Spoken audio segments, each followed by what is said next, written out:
to clash. St. Edward Eagles will wrestle the Walsh Warriors. The series, in the minds of some, has become somewhat ugly. It's more like war as these guys battle for the right to be the #1 ranked wrestling team in the country. You had Northeast Ohio, two schools less than 40 miles apart, be the epicenter of wrestling in the United States. Howard Ferguson's Eagles were out to reestablish their reputation as the #1 team in the nation. St. Ed's, I think, has got to be epitomized as a dynasty in wrestling. We had already built a legacy at that point. 11 state championships, 8 national championships. And then there's Walsh Jesuit. Walsh Jesuit Wrestling. Walsh High School, a machine driven by head coach Bill Barger. My uncle's whole vision was, I want to beat St. Ed's. That's all he cared about. That's all he cared about. As they were the top guys, the pretty boys, the smart kids, we're going to take them out. Really was an interesting dynamic between two high schools. St. Ed's was like Phil Donahue, Walsh was Jerry Springer, Ed's would be Nancy Kerrigan, Walsh was like Tanya Harding. Typical Walsh Jesuit wrestlers, they bang and crash and push. Our style was, we're going to punch first and we're going to punch hard. Hated Walsh, going to beat him. Let's kill St. Ed's. Let's get him. Those dual meets were unbelievable. And the lateral drop right to his back. Packed house, standing room only. ESPN was there. Us and Walsh together take all comers from all over the country, and we did. The most heated rivalry was against each other. He's got it. It's like, holy, this is real. Walsh Jesuit is building a dynasty now. There they are, #1 wrestling squad in the country, facing the #2 team, St. Edward of Lakewood. And there's the pin at 18 seconds. This rivalry's really been building. Walsh Jesuit, St. Ed's, you got that rivalry. Let's get them. Everyone's going crazy, and then bam. Holy. Like, I've still to this day never seen anyone die other than that. Of course, it had to happen between Walsh and Ed's. I think that was the epitome of our rivalry. They had some tragedies at the school there. Billy got shot. The guy had a heart attack. He got diagnosed with cancer. It's one of the greatest high school wrestling rivalries ever. You had guys who went on to be national champions, Olympians, UFC fighters, and WWE personality, all within this rival. This battle between Ed's and Walsh was more than just between two high schools. It was a clash of dynasties. Two programs, 30 miles apart. Bill did it his way, St. Ed's did it our way. Let it rip.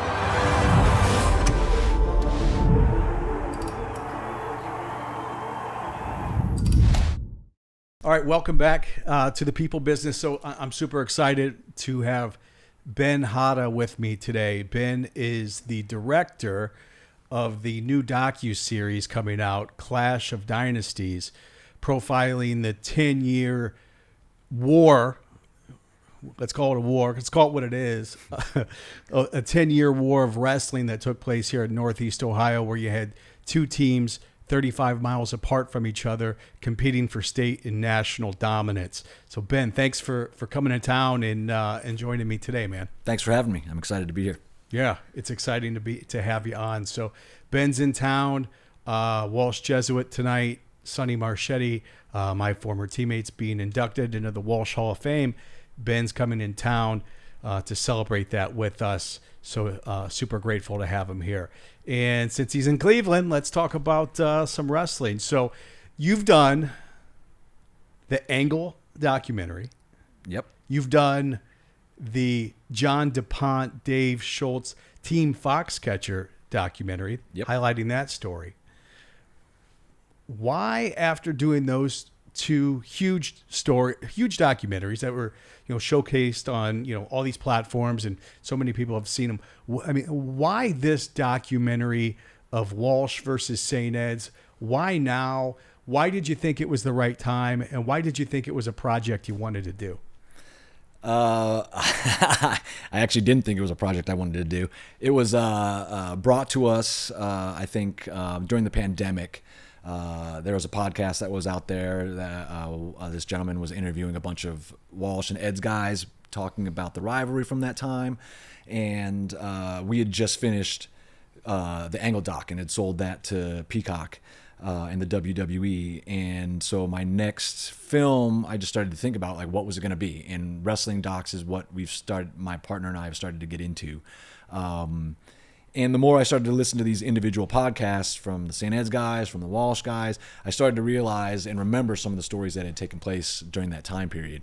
And the one thing that we like to do with our wrestling films is not just make them about the sport of wrestling, but open them up to a broader audience. So that's what I was really looking for and listening for were other stories than the wrestling stories.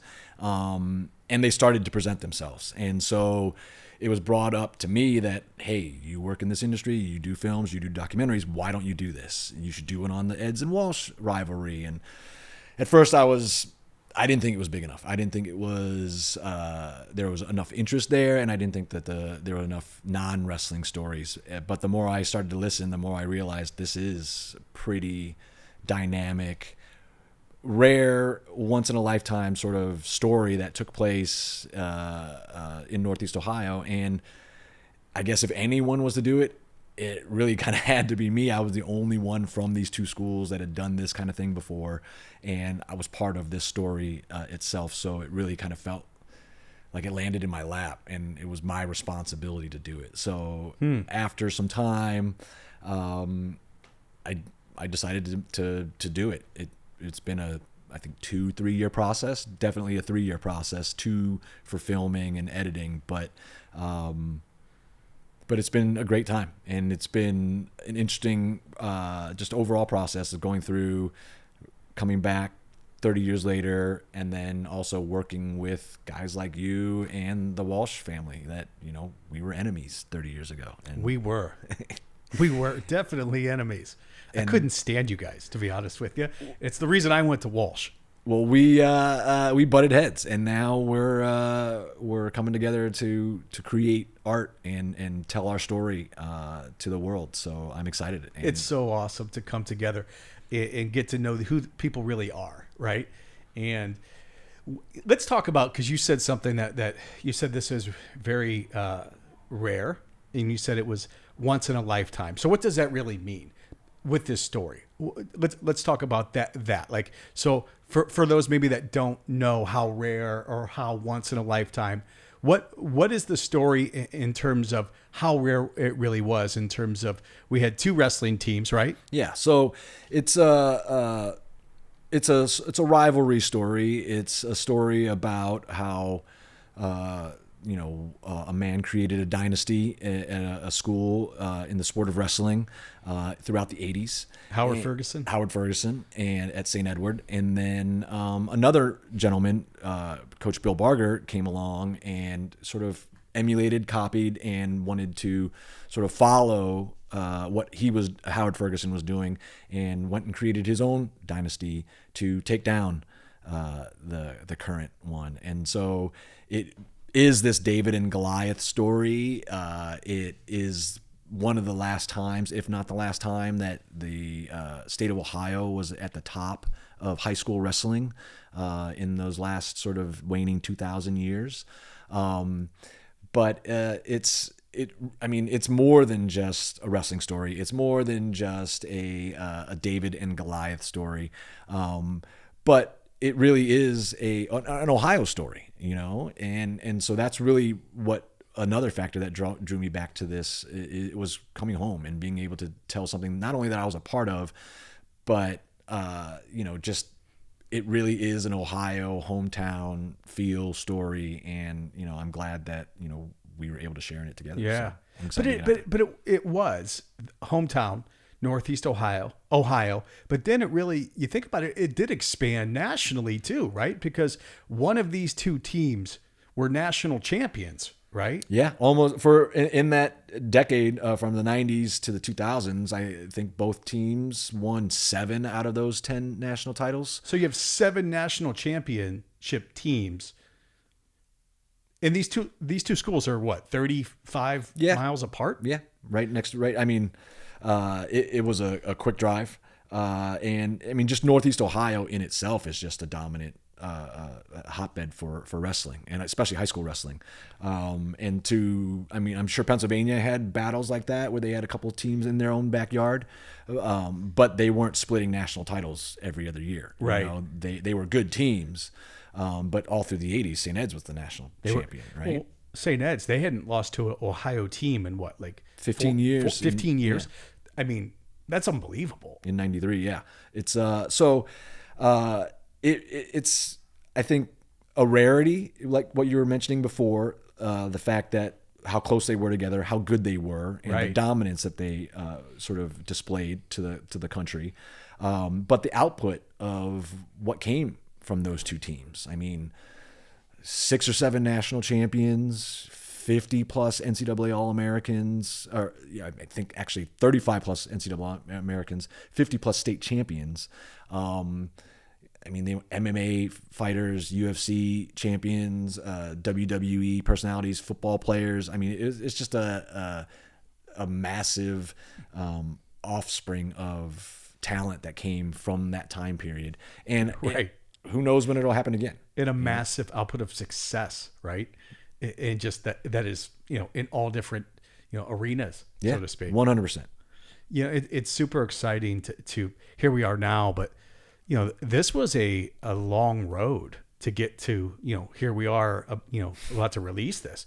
Like this was for me like a wild experience, and for you, you're used to it, right? You've done this so many times now, but like, it was a challenge to really go through this with you and experience. No, I thank you. I don't know if people know that, but Frank was one of the producers on the film, and I think when I first had the idea of, okay, I'm going to do this, I'm going to take this on, I'm going to tell this story, my first reaction was, I can't do this by myself. And one, I can't tell this story by myself because I'm only on one side. Like you said too, like we found out so many different things that had happened that didn't even happen or that we thought happened in a different way, that we were on two different sides of the battle. So you only heard one side of the story.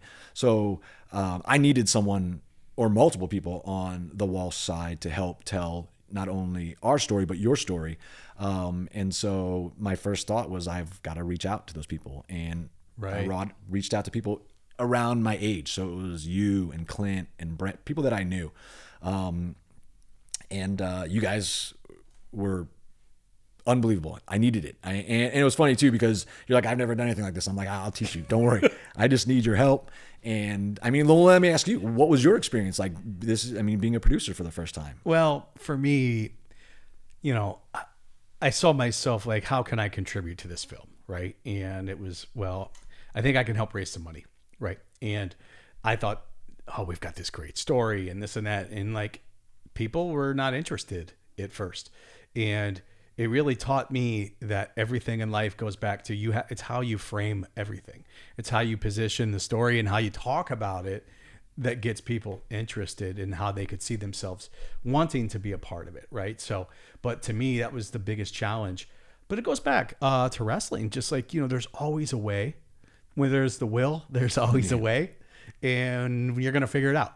And you only lose if you quit. Right. And it goes back to our story. Yeah. Well, I think that was another thing that we were talking about earlier today about just becoming a champion and surrounding yourself with champions. And in order to accomplish something in life, and I know you mentioned this a lot in your business podcast, is that you have to surround yourself with winners. You have to find people who are doing the things that you want to do, accomplishing the things that you want to accomplish, and get them on your side, bring them to the table. And that was my first thing. One was letting people know this is what I'm doing. I remember calling Coach Urbis and like, hey, I'm making this film. I need your help, blah, blah, blah.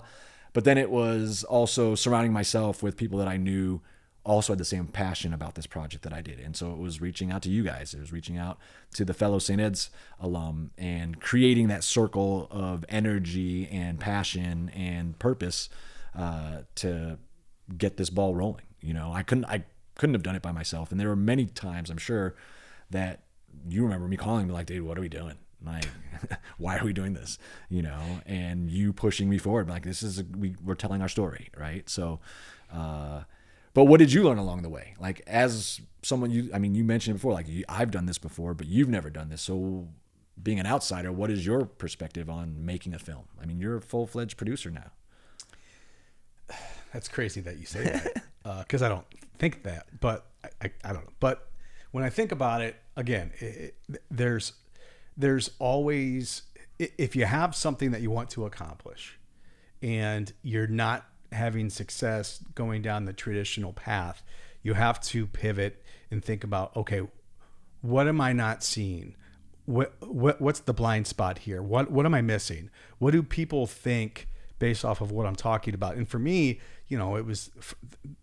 I was here to help you connect dots and connect with people and to raise money. And I felt like that was, and at first that was a struggle. I was like, people were like, no, I'm not interested. Nah, it sounds like a great project. Wish you guys the best, but I don't want to invest.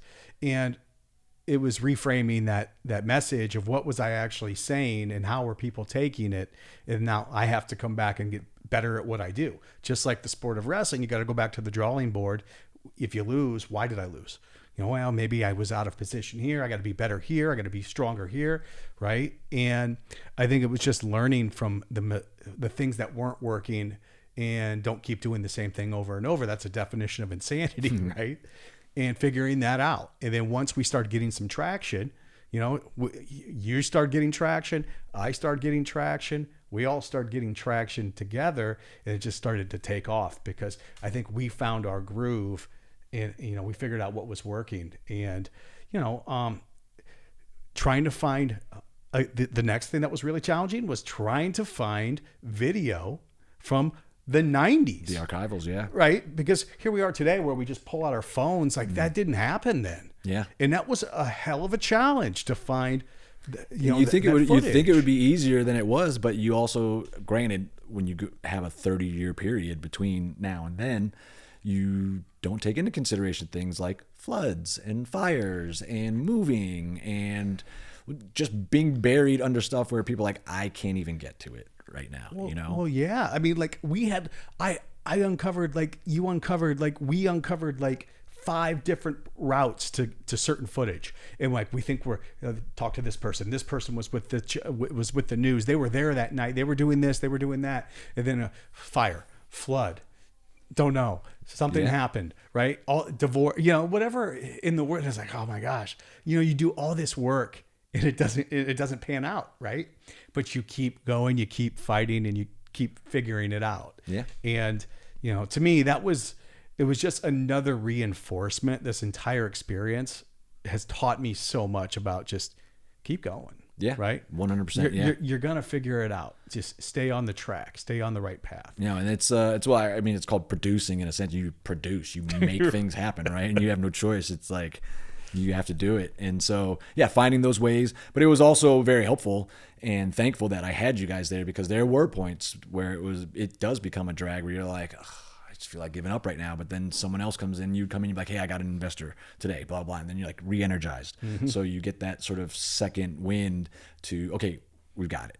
There were many times along the way where I was like, what am I doing? Should I have done something else? Why did I take this time off to do this? And then something else would come along and be like, okay, there's more wind in the sail. There's more energy. There's more gas in the tank.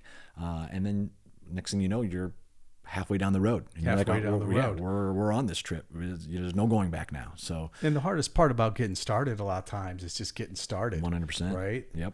So how was it for you, like, because you did the interviews, how was it for you interviewing all these enemies that you had? Like, what was that like? It was interesting. I started the interview process. I spent a week at St. Ed's first. I figured that would be easier to ease myself into the thing of going home and being surrounded by familiar faces and familiar environment. And then the second week we went to Walsh, and there was like walking in, to the enemy's lair feeling. And obviously that whole process leading up to it took almost a year of producing and reaching out to everyone and scheduling and getting that week on the books at Walsh.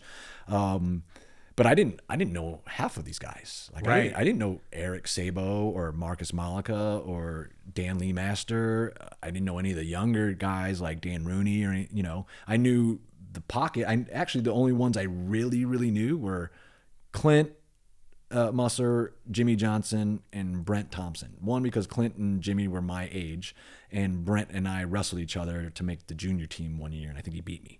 So, but other than that, I knew names and faces. I think Scott Overholt and Jamie Grottle toured St. Ed's when I was there, so I think they might have. I knew them from just showing up one day, but I didn't know them from like Adam. So, speaking of Adam, he was really the only one I really knew because I wrestled him, Adam Plaus. So how many times did you guys wrestle? 3. We wrestled 3 times. Okay.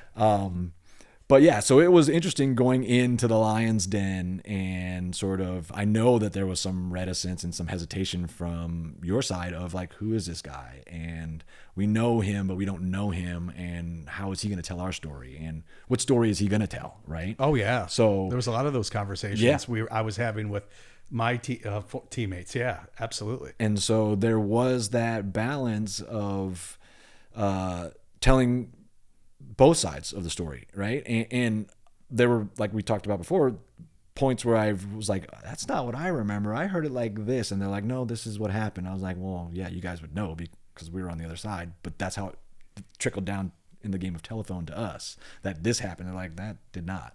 So it was enlightening to find out the truth from your guys' perspective. But I think just like any sort of film that I've worked on or television show I've worked on, it's just once I get comfortable with someone, it just becomes a conversation. And so talking about that time, I think too was also a nice pocket for us to sit in because it's very nostalgic. We also have our own rosy tinted glasses of how that time period was. And then once we got into it, then I think that everyone realized that I was out to sort of tell the complete story. And again, some of these guys, they still haven't seen the finished product, so they don't know like what stories I tell and how we tell them, and who's telling them. But that first initial, I think it's funny. I think Jimmy was my first one, and he's very, stoic and doesn't have a lot to say. So it started off like, okay, this is going to be interesting, but I slowly felt very accepted, and Walsh faculty and staff was great. They were very hospitable with just the grounds, the surroundings for my crew, anything that we needed, they were very helpful with. And I think both schools are very excited to just tell this part of their history. And so there was a moment of not hesitation, but of like, how is this going to go with these guys and how are they going to accept me? But, I think like we mentioned in the film, when you go to war with these guys, even if you're on the opposite side, you can look across the guy and be like, we share the same battlefield together. So there's a respect there. So I think that shone through a little bit, but it was great. It was a fun experience. I enjoyed it. Well, you speak to respect, and there was that respect. And, when I go back and I put myself back in that time of my life as a very young man, our coach was talking about and putting in our minds every single day beating St. Ed's. Like we were getting brainwashed with the messaging, right? And it was our vision. And it was the only reason I even went to Walsh was like, we're taking out St. Ed's. So that's why we're coming. We're getting closer and closer and closer. And when you get there, we're going to finally do it. What were you guys talking about in your wrestling room? Like that was the messaging we were hearing. What were you guys hearing? I was probably hearing something different than what the varsity was hearing because I was on the freshman team or the JV team working my way up slowly. But there was that existential threat of like, there are these guys that are coming after us and they're getting closer. And, there was, I think, an intimidation factor. Obviously we get into the film, but, from where you guys came from and how you guys grew up and how we grew up and where we came from, they were sort of at opposites. And so when you are I think I probably looked at more of you guys as Goliaths than Davids in a sense. Even though you hadn't accomplished anything yet, you still had that ferocity of a Goliath, right? You had that fear, that anger, that sort of gruffness. And so I don't know. We were constantly, I think, on our heels. And at that time, too, Southview was right on our heels and actually beating us, I think, at tournaments. So there was, when I was there was this sense of, and my first year was, I think, Urbis's first year, full year. And so there was this turning of the page in a sense, because Ferguson had passed and Urbis was now the head coach. There was a sense, I mean, I came in 90, so at that point we had already lost the state tournament, and I think we placed third and had to work our way back up. So it wasn't we're still the best, because we'd been knocked down, right? You had been knocked off. So there was we got to get it back mentality, but then there was also, we've got this,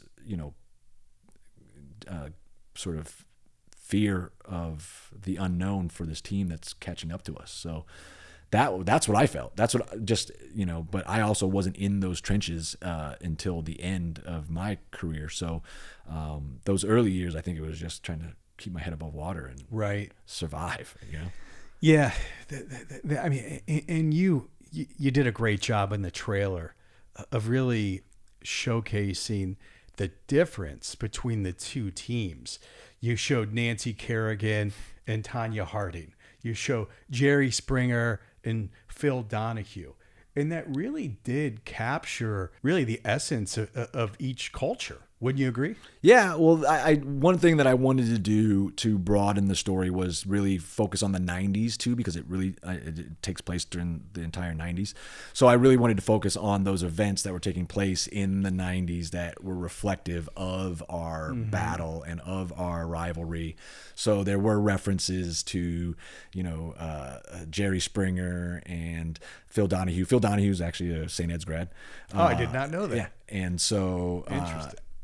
But there was that dynamic of, in that time period in the mid 90s, Jerry Springer had taken over the talk show world, right? And transformed the platform and the dynamic of what talk shows were, right? Also the former mayor of Cincinnati. Yes. So another Ohio boy. Yeah, exactly. So, but that changed the platform, and that's the way that talk shows ran for years after that. I mean, all the Ricky Lakes and all those things changed who they were because of the notoriety that Jerry Springer was getting, and then the Tanya Harding and Nancy Kerrigan and the Yankees and the Red Sox and the Bulls and the Lakers, and there were a lot of those dynamics that were happening during that time. It was a very I wouldn't say tumultuous, but there's a lot of change happening during the 90s from the 80s, and that's what was reflective in our battle as well. We were going from the 80s where Eds was dominant, until into the 90s where Walsh all of a sudden just started taking over. And so I wanted to incorporate and broaden the audience appeal and just set you in that time period of the 90s by using those news, pop culture, music, sports references throughout the film. And you'll see that sort of in between sort of each chapter as we go. So it was fun to sort of find those sort of references that reflected us, and this got a lot of good response from that trailer for that moment. Well, you did a great job of showing really the difference, and then at the end you had your coach Urbis say, St. Ed's did it our way and Bill did it his way, and those two ways were completely different, weren't they? Yeah, it was. It's funny because they came, if you go back and sort of like the family tree of how this started, they all probably generate from the exact same, seed, which is Dan Gable, right? But it was very vast difference between how the dynamic between these two teams. You know, St. Ed's was very, I think Marcus Malika even says it, like they were the pretty boys, they were the perfect uniform, they were the smart kids. You know, they dressed and acted like they were in an army, right? And we were called that and compared to that. Some people looked at us and said they were a cult. You guys wear the same thing, you dress the same, you act the same, you wrestle the same. And then Walsh came along and they copied Ferguson's playbook, which was a playbook built by Gable, but he did it in a different way and through and cultivated a different kind of wrestler, one that was more I don't think there was a specific style that you guys all shared. I think you guys were all very dynamic and different in your styles, and Barger allowed that to happen. He didn't force you guys to conform to a style. Now that army regimented style works. It's proven that it works. If everyone's on the same page, everyone marches forward, the guys in the front get shot, the next guy stands up, you've got 12 lines deep. By the time you get to that 10th line, you're already across the battlefield. Proven right? system. Absolutely. But with that Walsh system, they didn't have an army. You guys had 12 guys total, so you all fought differently, and you're more like guerrilla warfare in a sense. It's like, I don't care how you guys get to the finish line on the other side over there, you get there. If you have to claw, fight, punch, scream, whatever it is, you destroy those guys and you get on the other side. Ours was, as soon as you break formation, you get back in formation. Bill was like, I don't care if you break formation, just do what you got to do. And you guys did it, and he encouraged it. And both coaches were great motivators and knew how to get under everyone's sort of skin and how to get the best out of them. And Bill, I think, knew that I can't conform these guys to this because I will lose them along the way somewhere, or I won't get the best out of them if I put them in a mold that's not them. And it worked. So he took a system with the basics laid, the foundation laid, and added another layer to it and proved that it can still work in a different way. And I think that system changed a little bit at St. Ed's over the years, where they weren't so regimented. More styles started to come along.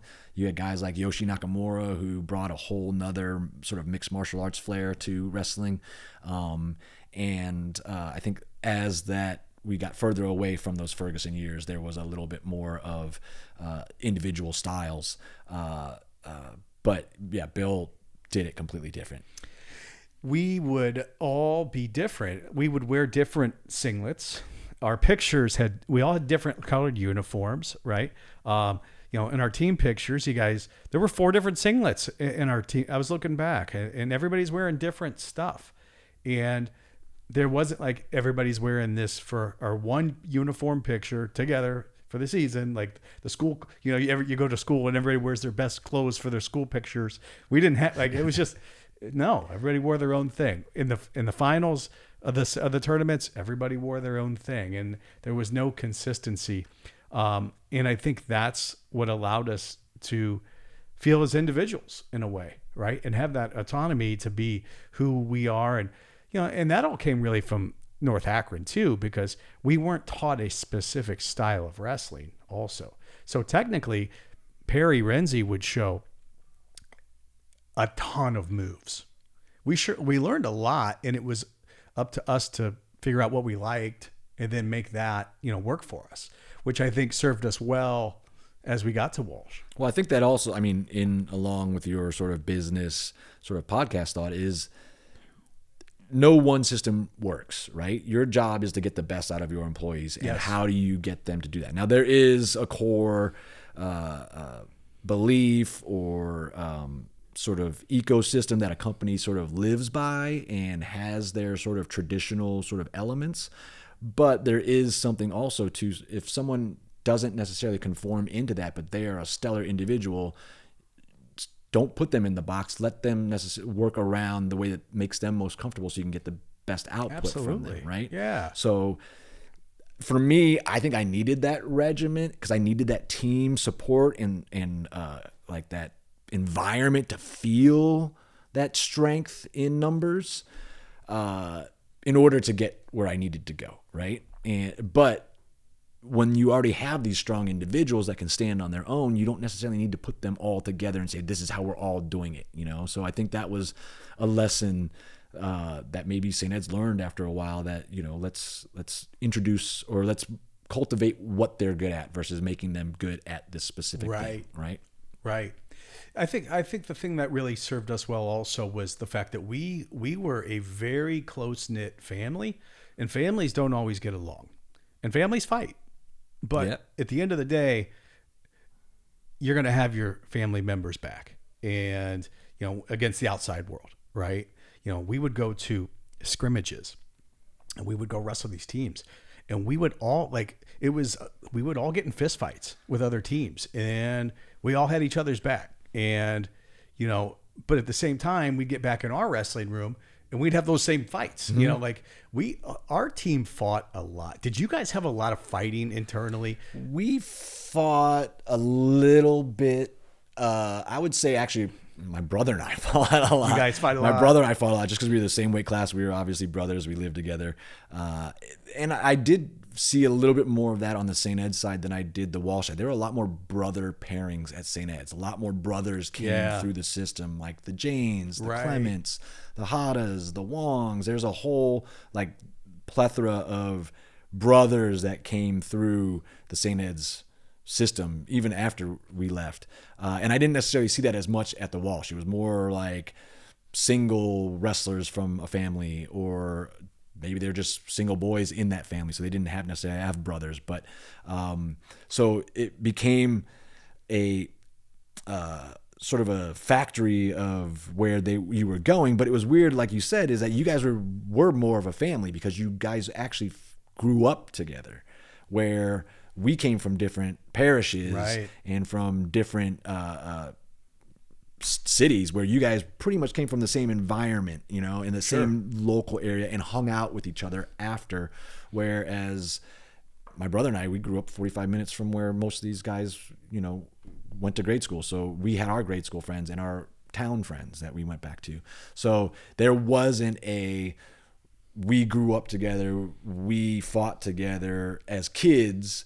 We came together in high school, and so we had those 4 years of bonding in high school, and we might have come from completely different areas. So you guys came in as a gang, as an army, and grew, where we had to sort of put ours together in that moment. And also too, I think you mentioned it before, but you guys had a singular focus. We're going to take down St. Ed's, right? St. Ed's had already been at this top point, so they weren't necessarily focused on one team. They were focused on anyone that was coming at them, which was everyone.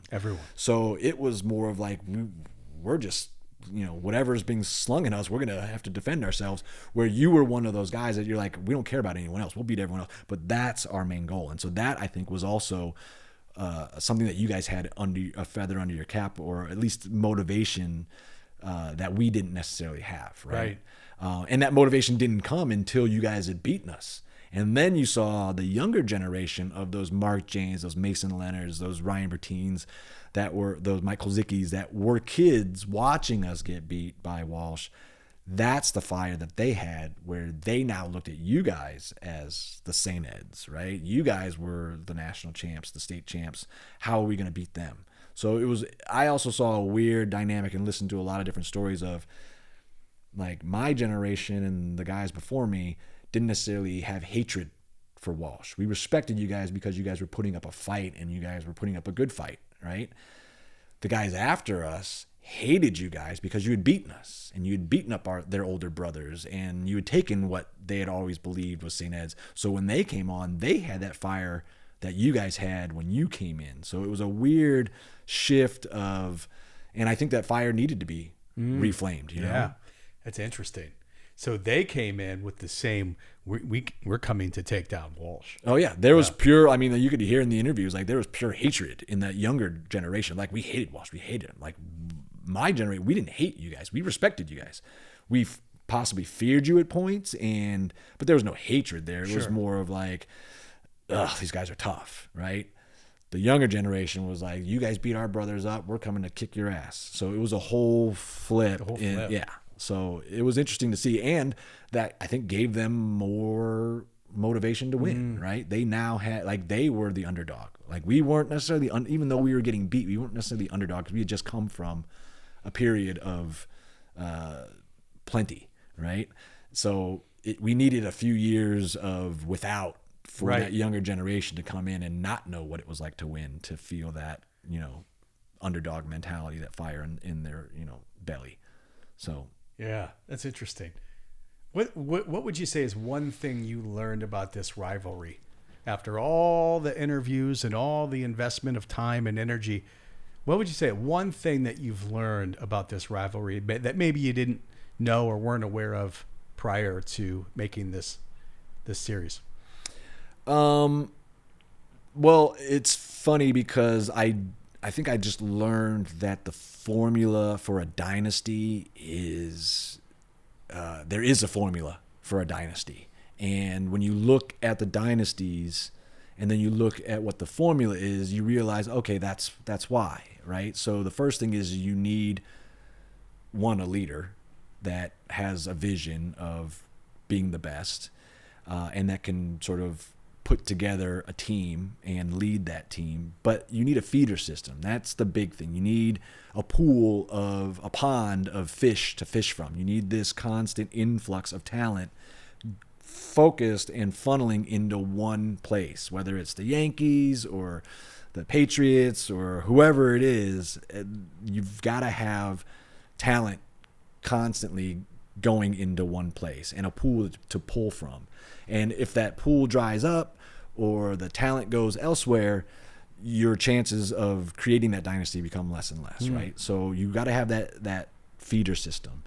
And then you have to go out and challenge the best. You have to take on the best. You have to set new goals and new standards from where they were before, where excellence is the only sort of outcome and the ultimate sort of goal.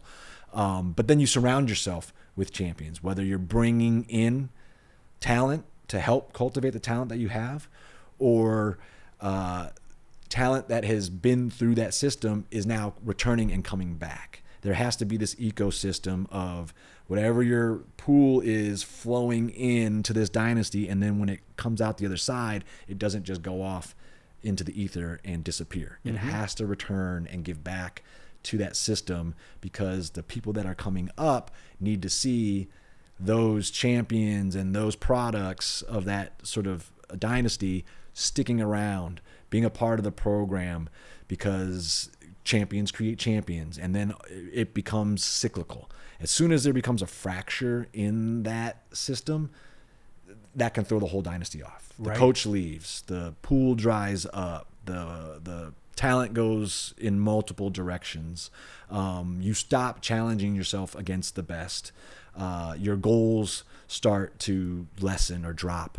So that's what I really learned, because I saw it multiple times in this film. You know, it was Iowa was the impetus for Ferguson, and then Ferguson was the impetus for Bill, right? And then these other national teams that started to come along looked at St. Ed's and Walsh and started to create their own sort of systems. And now that system is a little sort of, I mean, it was tough for schools to create, but with Blair, with Wyoming Seminary, you know, and the fact that you can go internationally and across the country to create that pool, it becomes harder, you know, for a smaller school to do that. So what I really enjoyed about finding that dynasty out is when you watch other documentaries or you watch a team that's going through this, like right now with the Kansas City Chiefs, you see that, and I like, people hate it. They're like, oh, they're winning. But I like to see a dynasty created, right? I like to see, and in order for that to happen,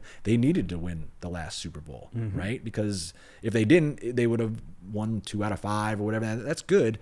But in order to win a dynasty, you've got to win 3 out of 5. You've got to win 4 out of 6. You've got to put string 2 or 3 together in a row, right? Or else it's not a dynasty. Right. And so I like when something like that creates, because then it also gives, like, the Goliaths or the Davids someone to shoot for, right? Someone to go after, someone to take down. And so I like I think we talked about this before too. It was, you know, when St. Ed's was going on their run, people booed them. People hated them, right? And then when Walsh started to come on their run, people started to boo them, and then now they're cheering St. Ed's when they're going against Walsh because Walsh is now the bad guys, right?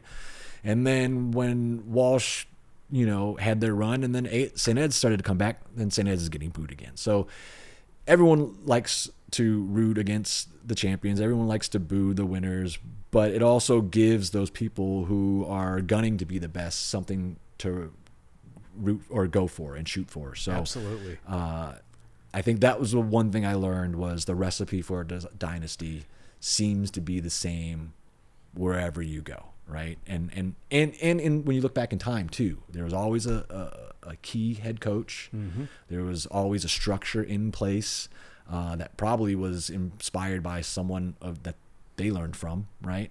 And then the feeder system, the cycle of keeping them in, and then when they spit out, having them return and give back to that program. That's what I learned, and it I seems to love work that. well. So the recipe to build a dynasty is there for a business, an organization, a sports, team. Absolutely. And it's simple, but definitely not easy. No, that's the thing too, is like there's a recipe for everything. You Yes. want to lose weight, you want to quit smoking, you want to do whatever, there's always a recipe, and the recipe is always easier than the actual inaction of that recipe. So yes, you could hear it sounds simple, but it's doing it, and that's the hardest part. That's the hardest part. Yeah, and I think that's what Ferguson said to Bill. He was like, I can give you all the help you want, but I can't do the work for you. You've got to do the work. And for someone to put in the work, and actually do it, then great things are going to happen, So that was also something I learned too, I think, is when someone gives you the answers to the test, doesn't mean that you're going to ace the test. You got to know those answers. You got to study them. You got to memorize them at least, right? Absolutely. And you think about that recipe, and you think about, what Ferguson did, and then what Barger did. He did the exact same thing. He surrounded himself with champions, of people who he trusted, and then he started to align himself with the families and the kids and create the feeder system, and exactly what Ferguson did, and he just did it his own way. It's so cool to see the two different ways of doing it, but both leading to that ultimate place of champions, right? Yeah, and I guess that's the great thing too, is that there is no one. The formula is there. It's just like cooking in a sense. Yeah, you can cook a cake. You can give me the exact same recipe that I get and you get, and we could cook, and both cakes could taste completely different. Right. But they could still be great, and they could still taste wonderful. And if we were in a contest, they could still win. Right. But that's what Bill did. He took a formula. He looked at it. He ingested it, digested it. But he was like, I'm going to do it my own way, and it worked. So it proved that yes, you can do things in your own way and still be successful. So one thing that sticks out about both of the leaders of those teams, with Ferguson and Urbis and Barger, is I think a love for each other, right? Yeah. And the athletes loving the coach. Well, that's what I think. It was not just the love for each other, but for the love of kids, and for the love exactly. of the sport helping kids. Yes. I think that was the big thing. All three of these coaches dedicated their lives to making these student athletes the best that they could be for the future of the kid, not the team, not the sport. It was Ferguson had this statement that he used to say, use the sport, don't let the sport use you. And what he used to mean by that was, the sport can take you many places. It can open up doors. It can give you tons of opportunity, but you've got to work hard and you've got to use it. But as soon as that sport starts to use you and beat you down, you got to get out of it, right? It's not doing you any good. But if you take what you can from that sport, it can get you into college. It can get you your career. Like being a wrestler got me my first job. It was on my resume, and the guy who hired me saw it and was like, I know you're a hard worker, right? So it got me into college. It got me my education, right? So those are those things that not only Ferguson saw, Urbis saw, and Barger saw. It was like, how can we get these kids out of whatever environment they're in and get them to a better place. Even if the place they're in is good, let's get them to a better place. Let's get them into colleges.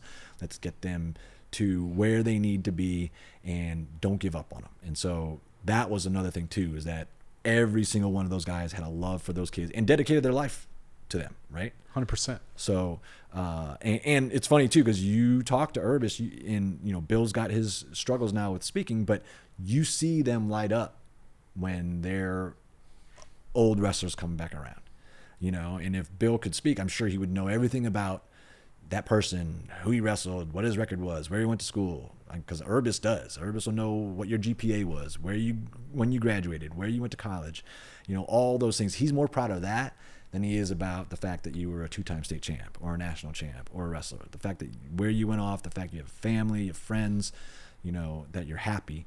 I think that was a universal sort of feeling between all three of those, and even, you know, all the coaches that were involved. You know, it was just, let's get these kids to a better place through this sport.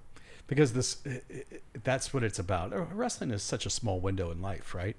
And the impact that those men made in the lives of how many others, right? Well, just the state of Ohio, just the state of wrestling in Ohio. Like those two guys, I think we mentioned it towards the end of our film, but those two guys, Urbis and, well, even throw in Ferguson, Urbis, and Bill, they took Ohio wrestling to the highest it could possibly be at that time. And I don't know if it's been there since. I mean, I think maybe, correct me if I'm wrong, but the last national title the state of Ohio won, I think, was in 2007, and that was St. Ed's. That's 17 years ago, right? Is that right? Yeah, 17 years ago. Yeah.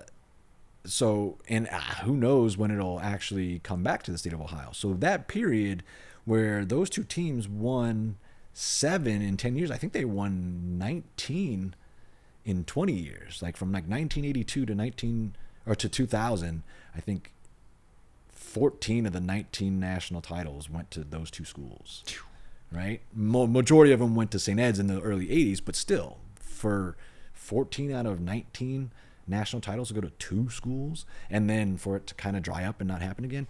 Like, this is what this film series is really focusing on, is that what these 2 schools produced in the state, and, you know, just a history lesson on the sport, but also on these men that created that, right? So these 3 guys were the pinnacle of Ohio wrestling at its highest level.